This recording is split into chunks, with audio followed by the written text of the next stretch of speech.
Jadi dulu aku dari kecil itu nenekku Sunda, manggil aku tuh Eneng. Jadi sampai aku ke SD gitu aku kira nama aku tuh Eneng. Jadi sampai sekarang tuh kalau aku ngobrol sama keluarga aku tuh masih gitu. Misalnya kayak mama, Eneng mau pergi dulu ya gitu. Masih membahasakan diri Eneng. Jadi waktu aku mau buka usaha ini tadinya ada beberapa nama, tapi kayak teman-teman dan keluarga aku bilang, kenapa sih nggak Roti Neng aja, itu kan emang nama panggilan lu. Teman-temanku juga manggil aku Neng soalnya. Ya udah, supaya lebih hangat, lebih personal, gampang diingat. Jadi akhirnya namanya Roti Neng gitu. Kenapa bakery? Sebenarnya dari kecil itu emang keluarga aku itu suka banget roti. Ibuku tuh suka bikin roti untuk dibagi-bagikan ke rekan bisnisnya.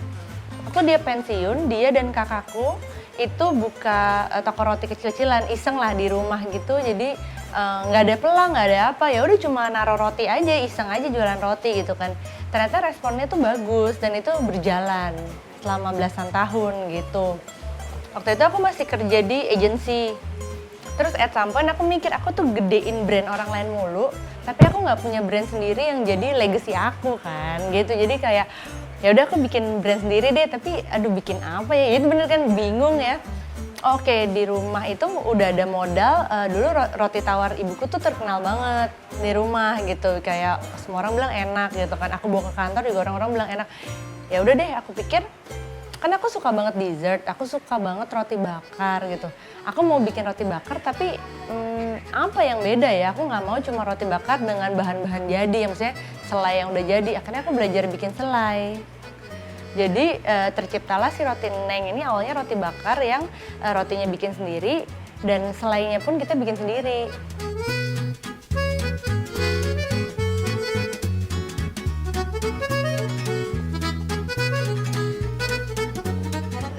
Ada kesempatan nih ya misalnya ya contoh ya misalnya kayak keluarga kamu gitu ya punya usaha misalnya konveksi ya gitu kan. Ya kan kamu kayak kalau mau buka usaha mencari pertolongan terdekat dong, kayak oke, ini modalnya udah ada konveksi gitu kan.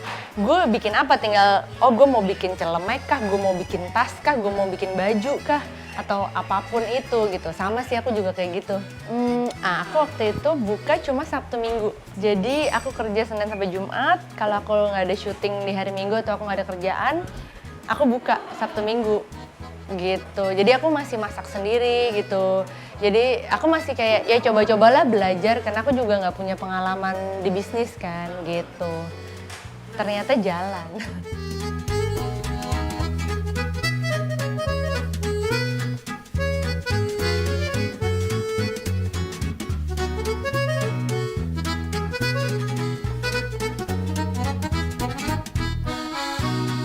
Iya, awalnya takut sih, ya bener makanya kenapa aku coba buka Sabtu Minggu kan.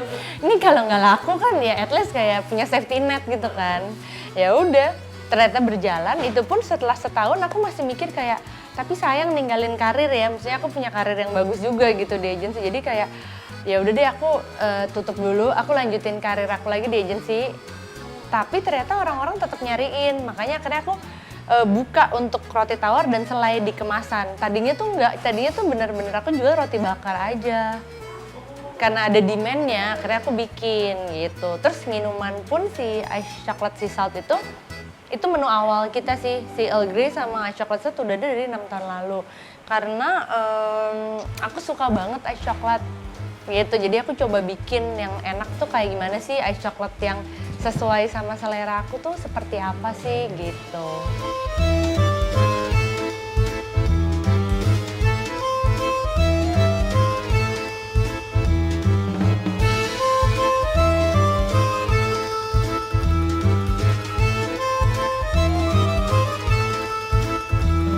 Iya, akhirnya aku resign.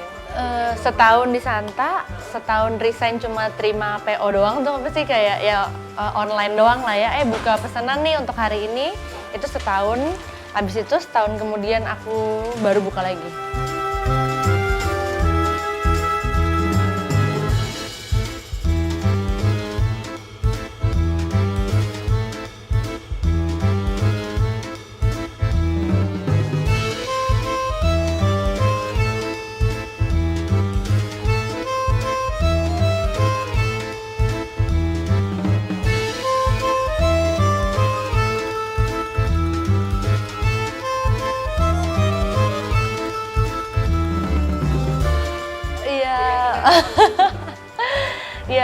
deg-degan sih pasti sih, maksudnya makanya aku pelan-pelan kan, ya aku bilang yang kayak tadi ada stepnya gitu, aku nggak langsung oke aku resign langsung gitu, karena jujur aku juga takut lah gitu kan. Makanya aku begitu aku yakin kayaknya marketnya udah ada nih, aku udah punya loyal customer, akhirnya ya udah aku memberanikan diri buka deh. Itu pun awal aku buka lagi nggak di sini langsung loh, jadi ada satu tempat vaping di daerah Kebon Sirih di Jalan Jaksa situ. Aku tuh cuma kayak punya pojokan gitu di situ, kayak punya dapur kecil gitu, terus kayak orang-orang yang datang itu ya udah aku masakin. Awalnya bahkan dari situ dulu, karena aku juga belum berani dong nyewa tempat atau gitu-gitu, apalagi semua modalnya modal sendiri kan. Sambil ngumpulin modal buka di situ, ya udah kayaknya aku udah yakin nih gitu, kayaknya bisa nih, ya udah aku baru buka di sini.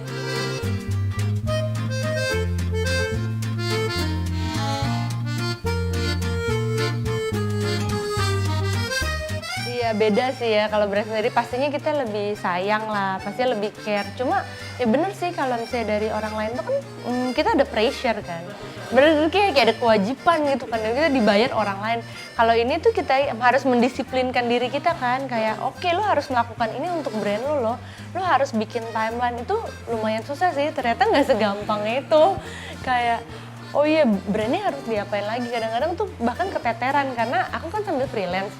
Kadang aku sambil kayak ngerjain yang lain terus kayak jadi brand aku keteteran, tapi ya udah beneran harus berusaha untuk disiplin nih. Kayak selama pandemik ini menurut aku jadi lebih disiplin sih, karena kan aku nggak ngambil kerjaan di luar kan, jadi kayak aku fokus sama brand aku.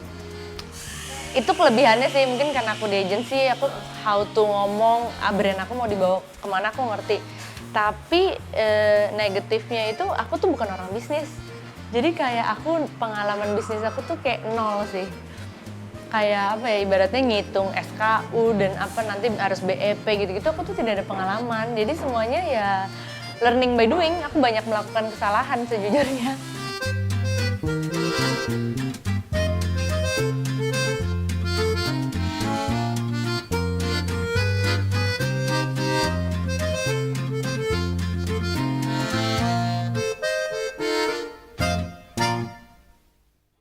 Makanya kamu harus bikin produk yang bisa speak for itself. Produk kamu harus enak, sampai bukan kamu yang ngomong, tapi orang-orang bilang enak.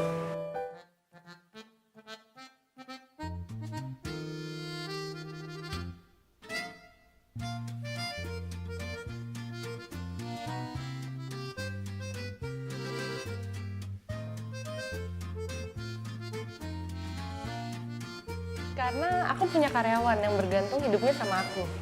Jadi kadang kalau misalnya let's say nih omset turun atau pandemik ini kan kita awal bingung dong, ini gimana kita akan buka. Yang membuat aku gue adalah gimana caranya aku bisa ngasih makan 13 orang ini beserta keluarganya. Yang nggak banyak sih ya, cuma maksud aku kan kayak itu juga satu tanggung jawab kan. Kalau kita kerja di kantor kan kita nggak mikirin orang lain, kita mikirin diri kita dong, kayak gue bisa makan apa enggak, apakah gue akan digaji, bonus gue turun nggak, ya kan, kayak dapet THR nggak nih. Tapi kan kalau sekarang aku harus mikirin mereka punya anak loh misalnya, atau punya istri loh, lagi hamil istrinya, gimana caranya supaya roti Neng bisa berjalan normal supaya mereka tetap dibayar THR, bonus dan gajinya. Yang bikin menu so far masih aku sendiri, tapi aku terima sih masukan dari mereka, misalnya Bu kalau bikin ini gimana, atau aku gini, kamu bisa bikin apa? Misalnya aku bisa bikin masakan Korea. Oke, kamu bisa bikin bulgogi nggak? Coba bikinin saya bulgogi yang enak gitu kan. Begitu mereka, saya olah aja kayak, oke kita coba bikin bulgogi grilled cheese. Kita cobain dulu ke orang-orang, oh ternyata responnya oke, nggak ada yang bikin bulgogi grilled cheese kan. Baru kita jadiin menu gitu.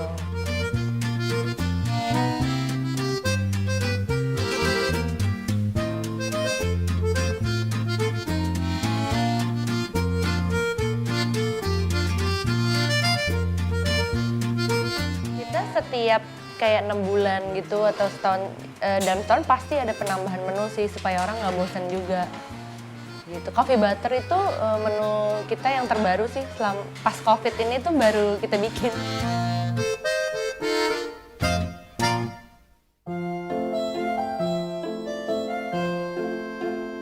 Paling kayak kita sedikit switching sih. Kalau dulu kan kayak emang kita ramai juga di dine in kan. Cuma kan kita tuh awal dari sebelum PSBB kita udah tutup.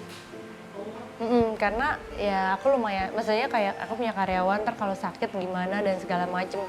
Jadi sebelum yang lain tutup, kita udah tutup duluan nih, orang lain buka pun kita masih tutup kan untuk dine in kan, kita cuma take away sama online. Ya aku switching, kayak biasanya aku menguatkan itu di ojek online, roti bakar dan makan di sini kan. Terus sekarang orang-orang di rumah strateginya harus berubah nih. Oke, ibu-ibu itu jadi nyiapin makanan untuk keluarga yang biasanya mereka setiap hari bekerja gitu kan, mungkin kayak mbak masak. Sekarang dengan presence-nya mereka di rumah, mereka harus ngasih lihat kontribusi dong untuk keluarga, either masak walaupun simple dish. Nah, roti itu salah satunya. Dengan nyediain roti di rumah dan selai yang enak, lu bikin toast atau bikin French toast, bikinin buat keluarga lu, itu tuh udah kayak bikin keluarga seneng. Nah, akhirnya aku ngebanyakin si roti tawar dan si selai gitu. Dan juga si minuman literan, karena habitnya orang di rumah kan mereka mau sharing sama keluarga. Itu yang aku gedein, ya misalnya aku posting di Instagram. Terus dulu mungkin kita nggak ada di online gitu kan. Sekarang kita kencengin di online. Dulu kita nggak bisa pesan lewat WhatsApp. Sekarang aku melayani pesanan lewat WhatsApp. Lumayan sih, awalnya kayak beneran dari pagi ke tengah malam tuh aku harus kayak selalu WhatsAppan kan sama, dan ya karena semua orang di rumah, customer juga demanding kan. Mereka tuh kayak nggak dibales 5 menit aja, "Mbak, woi, kok nggak dibales sih Mbak?" gitu. Karena mereka nggak sambil kerja, mereka di rumah yang biasanya mungkin sambil meeting, kerjaan kantor gitu, sekarang tuh jadi lebih demanding. Gitu, itu sih keteteran di awal-awal, jujur keteteran. Jadi kayak banyak aku tuh WhatsApp yang ke-skip gitu-gitu, atau adalah mungkin salah nyatet pesanan gitu-gitu tuh ada di awal-awal.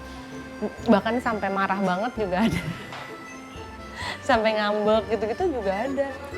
Harus sabar sih, beneran sabar ya. Kalau komplain gitu ya yes, manusiawi ya, kadang aku juga capek menanggapinya gitu. Kadang ada yang nanya tuh dari jam 9 pagi sampai jam 9 malam untuk beli satu roti tawar.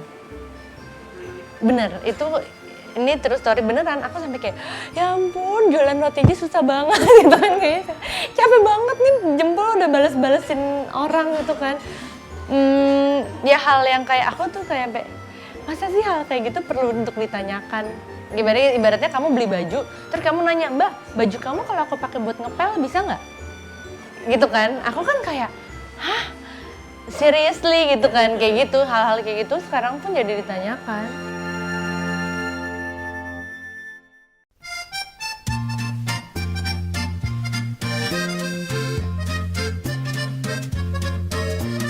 Karena ya challenging banget sih untuk menghadapi situasi yang kayak gini, karena kan kita juga takut kan, kita harus bikin kayak ya prosedurnya gimana supaya makanan tuh tetap higienis gitu, yang supaya orang yang datang juga nyaman kan, kayak gitu-gitu tuh harus beneran dipikirin. Jadi ya maksudnya kita makan juga seneng kan. Ada orang misalnya kamu nggak suka roti, tapi kamu melihat ya mungkin bisnismen lebih gitu kan, kayak oh kayaknya roti laku banget nih gitu kan. Oke, bikin roti deh, padahal kamu nggak makan roti gitu kan. Kamu kayak nggak, ya, kamu nggak put hati kamu di situ kan jadinya gitu. Terus kayak aku ngeliat sih banyak ikut-ikutan, kayak saya dia lagi jualan bakmi gitu ya. Tapi kayaknya yang itu lebih laku nih kalau jualan pasta. Gue ganti deh jualan pasta. Oke. Terus nanti lihat orang lain jualan nasi goreng. Kayaknya nasi goreng lebih laku nih. Yaudah ganti deh nasi goreng. Kayak selalu melihat rumput tetangga tuh kayak lebih hijau. Padahal yakin aja sama yang kita bikin. Kalau emang enak, kalau emang kamu suka, menurut aku pasti ada pasarnya sih, orang akan datang ke kamu. Jadi jangan cuma ikut-ikutan orang lain aja sih kalau menurut aku. Untuk menunya ya, bukan ikut-ikutan berbisnis. Kalau itu sih menurut aku bagus banget. Cuma untuk kayak bikin sesuatu ya jangan ikut-ikutan tren. Trennya lagi bakmi ya semua orang buka bakmi. Trennya lagi donat, semua orang buka donat gitu misalnya ya.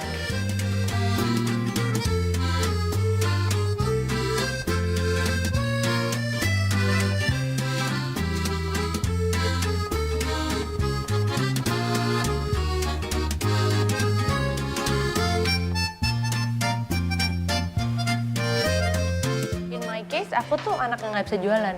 Jadi dari dulu ibu aku, kamu belajar dong bisnis gitu kan. Kamu lihat orang-orang yang maju tuh biasanya berbisnis. Aku bilang, enggak, karir aku di agensi aku happy, aku anak kreatif gitu ya, aku suka bikin ide, konsep, datang ke klien, present gitu, aku suka gitu. Jadi kayak bisnis tuh bukan aku bukan yang gini loh Mbak. Kalau zaman kita dulu mungkin sekolah kan suka ada yang gini, nyokap gue jualan ini, beli dong, enak banget loh. Kayak meyakinkan, persuasif. Nah, aku tuh nggak kayak gitu, aku anaknya nggak enakan. Ngerti kan? Ya ada aku bagi-bagiin makanan itu, nyokap gue bikin makanan nih, gitu loh. Karena aku malu gitu, kayak sekarang pun aku nggak pernah bilang kayak, ayo dong ke roti Neng gitu, misalnya roti gue tuh enak loh gitu. Aku nggak pernah yang kayak gitu, karena aku malu anaknya, kayak nggak enak hati gitu.